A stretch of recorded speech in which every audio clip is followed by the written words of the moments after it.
So anything I say here is alleged and strictly my very personal opinion, meant for entertainment purposes only.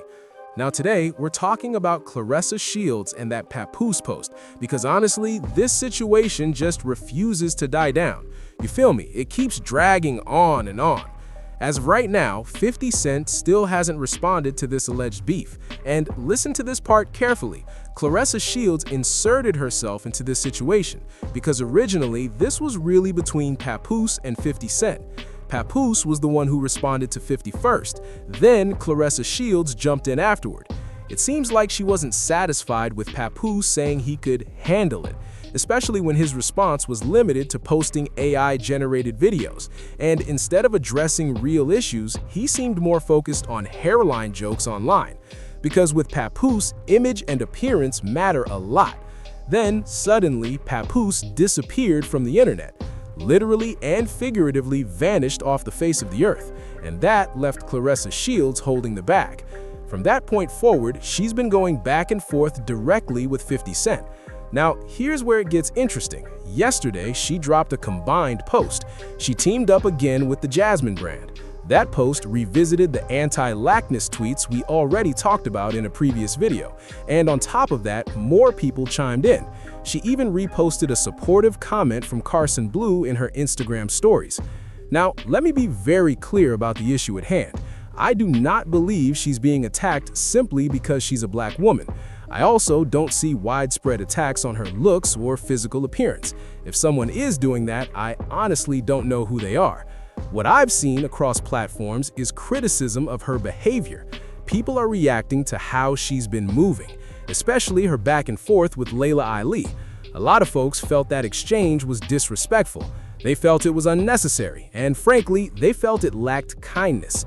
Then there's the charity issue that keeps coming up, specifically the toy drive situation, where kids allegedly didn't receive what was promised, and that conflict stemmed from an issue with a mother who was also a black woman, so that complicates the narrative even more. Then we get to this entire situation with Papoose, the entanglement, the subs, and the shots exchanged with Remy Ma, and that's where people really start to feel uncomfortable.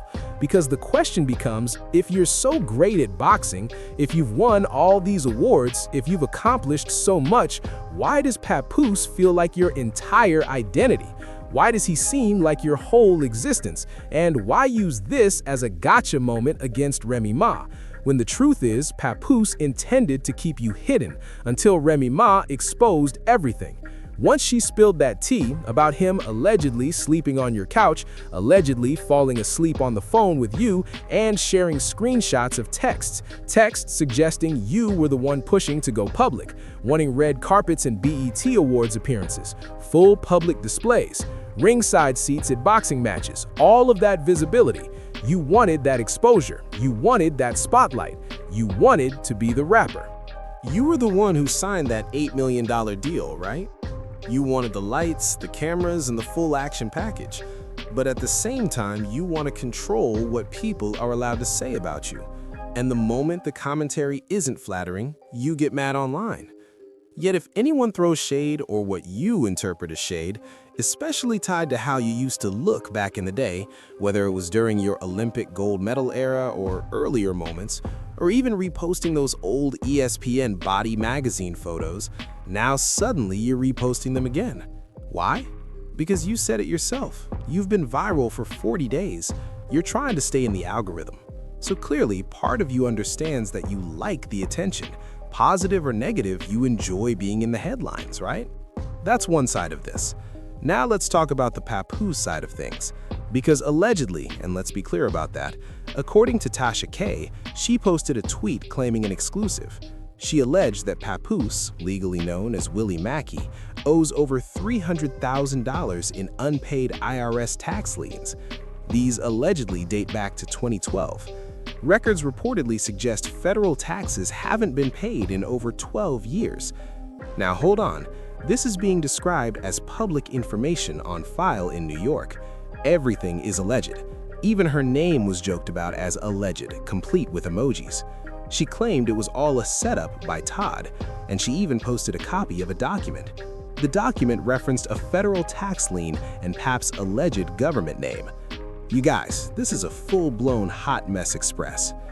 Now, the screenshot that was shared shows the unpaid total as $182,492.59. So I don't know if there are additional documents or other liens, but based on the screenshot Tasha K posted, that amount appears to be what's being assessed. So my question is, what are we really doing here? Because I had a feeling this was coming. And maybe this is the real reason Papoose backed away from the 50 Cent beef. Maybe 50 was getting too close to some real tea, and Papoose decided it was smarter to fall back and let it rock. However, Claressa Shields clearly didn't get that memo, because now she's moved on to beefing with her next opponent, the fighter she's scheduled to face next. That fighter is Franchon Crews, and now they're going back and forth publicly. So here we are again. Franchon Crews is alleging she can't beat the media. She says she can't beat the machine, but she can beat Claressa Shields. She posted saying she's a professional. She doesn't play about her character or negativity. She says she never throws fights. You can't play boxing. She told fans to support and witness greatness on February 22nd. Then Claressa clapped back saying, "You can't beat me. I'll tear your ass up," but good promo. Then Franchon responded telling her to shut the F up. Then Claressa replied laughing, "Make me. You can't make me shut up." This is turning into a mess. Then Franchon responded again, calling it the biggest "remember that" moment. Claressa replied saying she already forgot. She told her big ass to be ready. She said she's gonna beat her down, devil emoji included. Then Franchon responded saying, "Only in the ring." Claressa came back saying, "You might have bigger hands and feet, but you know damn well you can't box better than me." Then things went further. References to 2012 and 2014 got pulled into it. Franchon's response included sarcasm and laughter. She said if Claressa had protective custody from USA Boxing, she'd believe that too. She said they'll find out soon. Then Claressa fired back again. She said Franchon got robbed in the amateurs. She told her to get the F out of here. She says she'll beat her big ass again. After that, Franchon posted a photo of herself winning a silver medal, and Claressa responded by saying, "Same year, both winners. You can't little girl me, Miss Mamas." Then Claressa Shields comes back saying, "That's silver," with laughing emojis. She adds, "Are you crazy? Only gold medals over here." Then Claressa follows up with, "Man, I ain't even trying to argue today." And after that, she says, "My house is brick. I don't know what that crazy lady is talking about." So again, I do think this is a promo for the fight, but at the same time, it's starting to feel unnecessary, especially because Claressa is already in the news, and she's already catching attention for everything she's saying and doing on social media. Like it or not, backlash is coming. You know what I'm saying, backlash is inevitable. But at the end of the day, y'all can go back and forth online all you want. When push comes to shove, we'll see what it really is on February 22nd. We'll see who gets the last laugh. We'll see who walks away with the bragging rights on February 22nd. Now the question is Franchon trying to suggest ahead of time, could that something be rigged? Could that something be altered, or that something could be fabricated just so someone gets the win? Because that would be a wild accusation to make, especially when sports are supposed to be about integrity. No rigging, no illegal activity, just winning fair and square. So that's a whole different conversation, and honestly, a whole different topic altogether, based on those claims alone. But that's it for this video. Now, I want to hear from you. What do you think about Papoose allegedly having a federal tax lien and allegedly owing over $100,000? Because if that's true, it would explain a lot. It would explain why he's latched on to Claressa Shields and why he may not be going anywhere anytime soon. It would also explain why he might be trying to allegedly rack up as much money as possible.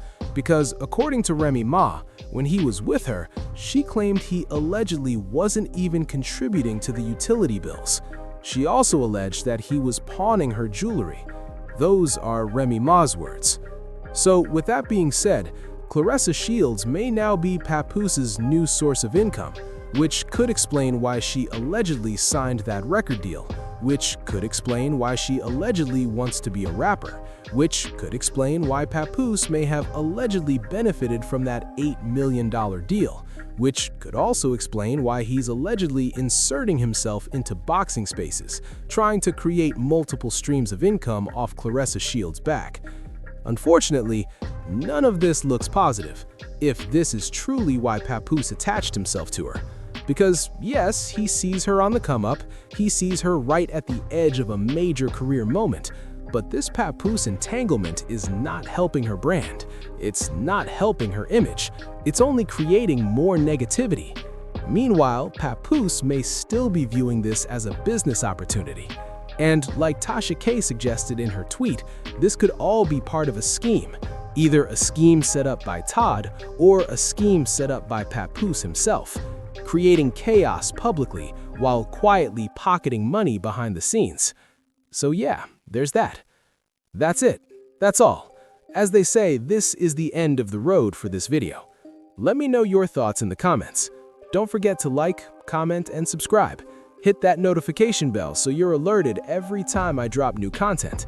And with that being said, I'll talk to you guys again very soon.